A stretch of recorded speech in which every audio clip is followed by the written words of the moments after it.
Hey, what's going on, GameLeapers? This is Ease. I'm super excited about this video because this is the updated 12-23 tier list. So from the last couple of days, we've got enough data to give you an accurate tier list. Well, what I think is accurate. So we will be revealing who the most broken champions are, champions who are kind of mediocre, champions who have improved because of the buffs, champions who have got worse, of course. So make sure, guys, you stick around for the whole video. But just before we do get into the video, one thing you guys have to do before you get into your next game is to download the POROFESSOR app linked in the description, because it allows you to quickly import the best room page used from the best players in the world on the champion you're picking. You don't have to make the room page, just one click of a button and bang, you're ready to go. But that's not all, because the app also allows you to scout your opponents, and the app will give you their stats, how well they play their champion, so you can know more about your opponent than they know about themselves. And the app also gives you an in-game overlay, so you can compare your CS and your kill participation to your rank or even challenger players like Faker. And there's a reason why 3 million people have downloaded this free application, guys. It's because it works. So get around it in season 12. Those links are in the description. Now let's get into the tier list. And in the top lane, in the broken category, Aatrox, Fiora, Jax. These are probably to be expected, especially Fiora and Jax, because your Divine Sundra champions.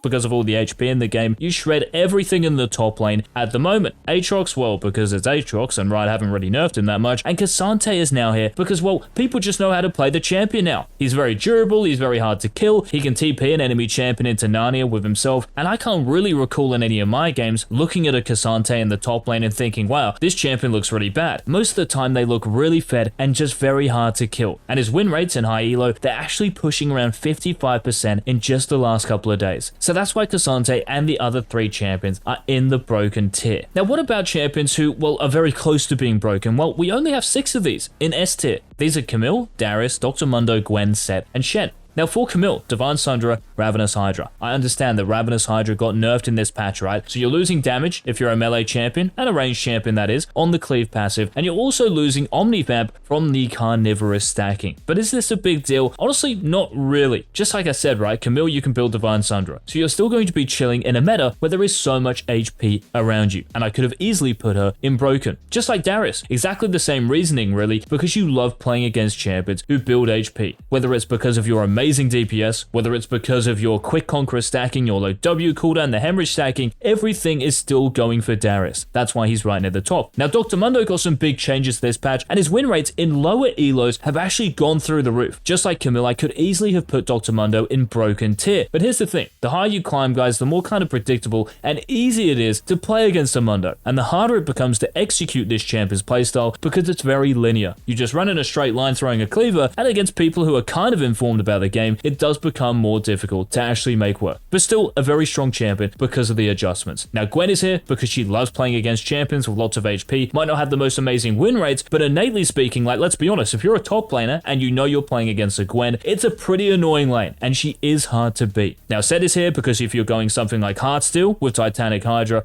that is a juicy setup and makes Sett very strong. Shen is here because, well, pretty much exactly the same thing. If you're going Heartsteel, then maybe with Sunfire Aegis, which got buffed, so it's 100 gold cheaper, but you're getting 100 more HP. Those are 2 huge wins, so Shen as well is in the S tier category. Now, as far as those champions who are low-key broken, well, 2, maybe even 3 of these champions are actually Ravenous Hydra abusers. So Kled, Rengar, and maybe even Warwick, you might see this built on. These can actually make use of this new broken item. And just talking about Warwick just quickly, if you're going something like Borg and then into Jack Show, this item, Jack Show, because of the hotfix buff in 12-22, it's very underrated on Warwick and needs to be played and built a lot more. So Warwick in the top lane, if you already are playing him, kudos to you, because I think it's super underrated and honestly just outright busted. Vayne is also here because of all the HP. She just loves it, right? Because of the true damage from her silver balls, she shreds everyone, so look out for a Vayne counter pick in Champ Select. Now, apart from that, guys, it's pretty standard stuff. Lots of the champions who got buffed in this patch were tanks, right? So if we think of Maokai, if we think of Cho'Gath, if we think of Sion, Tahm Kench, well, Tahm Kench is the only one out of those 4 who's in B tier. Everyone else is in C tier. Now, why have I done this if they've been buffed? Simple. Look at the champions who are broken. None of them right? None of those broken champions are going to lose no matter how much they are buffed against these tanks. They will still destroy them. And you can look at the stats if you don't believe me. That is just how the top lane meta is at the moment. And please don't play any of the champions at the bottom. Please play them in the mid lane. Now moving into the mid lane, speaking of the broken champions, Aurelia, just like I mentioned for Warwick, build a Jack show on this champion and you will give the enemy team a brain hemorrhage. Now also we have Cassidon here because of the adjustments. They make him even better against AP champions. I don't know why Riot have done this. If you look at his win rates, they're actually above 54% in platinum and above. 54%. To be honest, I should even just put a Giga broken tier and put Cassidon in there on his own. Abuse him before he gets hotfix nerfed because he 100% will. Now we also have Syndra and then we have Zed. And I shouldn't need to explain this. They've been here for a few patches. So Syndra because of the changes to her and Zed because of Ravenous Hydra. Even though it got nerfed, it's still very strong on him. And a W max second, this certainly makes him the Master of Shadows. Now in S tier, just like top lane, we only have 6 champions. Akshan, Arya, Nivea, Corki, Vex, and Yasuo. Now Akshan is here pretty much statistically speaking. Does very well across pretty much every single elo. Same for Ari, same for Nivea. Corki is here because of Ravenous Hydra. And I understand, I mentioned in our last tier of this video, right, that Corki might not have the best win rates. And he doesn't. But with Ravenous Hydra, just innately speaking, he is actually very strong and deals an incredible amount of damage. Be very careful about picking him because you do have so many hard lanes. So pick him when you know the mid lane is hopefully going to be free. Then we have Vex, who's been OP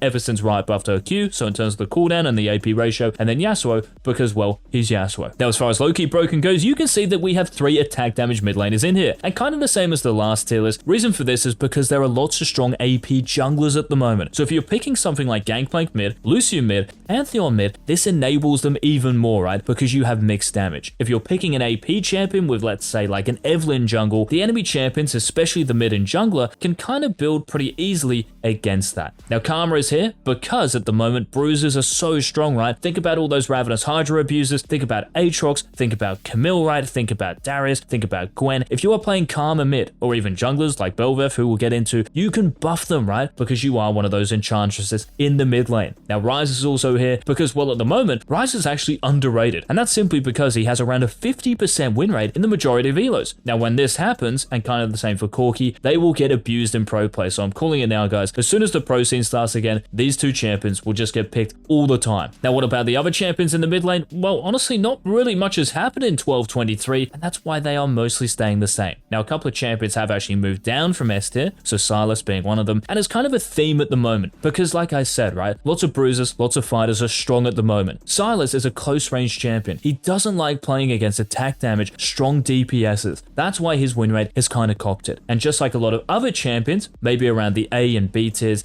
these champions as well will struggle to either kite these champions or just go toe-to-toe with them. Now, heading into the jungle, guys, so I mentioned Belveth, right? She is one of the foremost broken. And a bit similar to Belveth, let's just say you have a bit of self-respect, then you can play Udyr. Now, Udyr has shot up into broken tier. Reason being is because of this Prowler's Claw tech that has come out with Halo Blades. You one-shot everything. Like, legit. I don't even care if it's the tank you're going against. You deal so much damage with this setup, and we might have to talk about this in a future video, so make sure, guys, you hit that subscribe button so you don't miss it. Now, alongside these 2, if you want to play some AP, Evelynn, easily the best AP champion in the jungle, and then we have Rammus, who is actually destroying everyone at the moment. Maybe it's because of the meta, right? So because there are lots of bruisers, lots of DPSs, just build a Thornmail and taunt them, and pretty much your job is done. Rammus, a bit like Cassidon, who I talked about, has over like a 54% win rate. Even in Master and above, even in Challenger, the Armadillo has like a 56% win rate and is classified as S+ tier. So if you see some attack damage, if you see some close range champions on the enemy team, lock him in. Now in the S tier category, Echo, Elise, Graves, Kindred, Master Yi, Wukong, and Zed. These champions, whether it's Echo, maybe Graves, Master Yi, Zed, they love to full clear, which is what lots of junglers are doing. But champions like Elise and Kindred and Graves, they still have actually like kind of more time to make something happen in the early game if they want to. So you can be very aggressive at level 1, level 2. And remember, Scuttle Crab is not spawning until 3:30, so you can catch a lot of people out full clearing. These champions as well, especially Kindred and Graves, scale incredibly well. They're very, very hard to stop at the moment, so that's why they're in S tier. Now, low-key broken. Diana is here because of a filthy build, namely Nash's Tooth and Jack Show. Build this item, and just like Belveth, you have no self-respect if you do, but it is freeload. It is disgusting. Now, Lilia is here, even though she got nerfed, because, well, just like Diana, If you build Jack-Show is a legit build on her. And because it is obnoxious, that's why she's in low-key broken. Now, Maokai is here because of the buffs to his clear speed. The extra Q damage you have now to jungle camps, massive. Helps your clear speed so you can actually get around the map and play Maokai. Mordekaiser is here even though he got nerfed this patch. And these nerfs for Mordekaiser still to have like a 53-54% win rate across most elos. Well, they didn't really do much, did they? So that's why he's low-key broken, because I think people might stop playing him, but really you shouldn't. Now, Shyvana is here because she got nerfed as well, but going something like Frostfire and then into Demonic Embrace, so you're going like an AP Bruiser setup, incredible win rates. And Warwick is here just like I discussed before. If you're going something like Bork into Jack-Show, unkillable, amazing DPS, you pretty much can't lose a 1v1. Now, apart from that, guys, what other junglers got changed? Well, we have Zac who got buffed. That's why he's in A tier. We also have a Mumu who got buffed. Well, he's kind of stayed the same around B tier, because to be honest, a Mumu is probably just better played as a support. Yes, your clear speed got better, especially with the E damage buff, but it is a Mumu. The higher you climb, the easier it is to play against this champion, the easier it is to actually abuse him in the early game. So maybe not so good in higher elos, but definitely good in low elos. So there's no real reason to stop playing him. And we also have Kayn who got buffed in terms of his Shadow Assassin. So the actual healing you get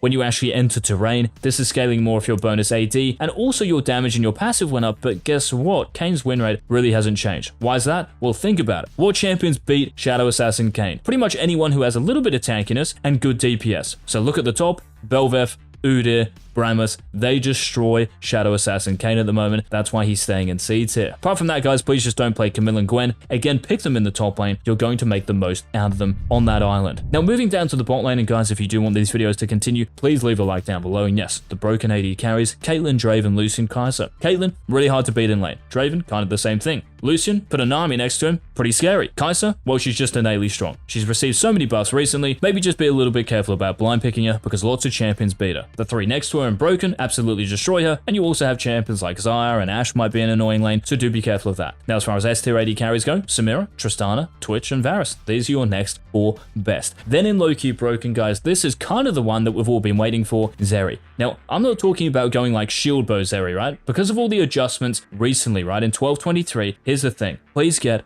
Ravenous Hydra. Yes, you heard me correctly. Ravenous Hydra into shield bow. Do it. I don't even care if you think it's bad, and just do it. The win rates this build has in higher reloads is off chops. Also, because of the adjustments, they've made Zeri a champion again. You've kind of got your identity back where you're zooming a little bit more and dealing DPS like you want to be. And any Zeri mains out there, let me know in the comment section what you actually think of the adjustments and how she feels to play now. And as far as the rest of the AD carries go, nothing has honestly changed in 12.23. It's been a pretty boring bot lane apart from the Zeri changes. Now, the final role, of course, the supports. Now, we mentioned Amumu, right? Still a very good support. In fact, even better because his damage got increased. And even if the mana cost in your Q went up, doesn't really matter, right? All you need to do is land a couple of these, which you will or should do, and the enemy bot lane, or at least one of them, is going to go boom. Now, next to Amumu, we have the Donga, because, well, he's actually just very hard to beat for a lot of supports. Unless you're playing something with a lot of range, or maybe something like Syndra, where you can pick up his towers, you're probably going to lose lane. As soon as the Donga gets his towers set up, you're never going to get priority against him. He can easily 2v3 with his AD carry because of his towers and the actual power they bring to the laning phase. So Heimerdinger is here as well. And next to the Donga and the green cube, we have Janna and Renata. Amazing peelers, right? And they can also buff these strong bruisers at the moment. And think about that for a second. That's why we have Lulu,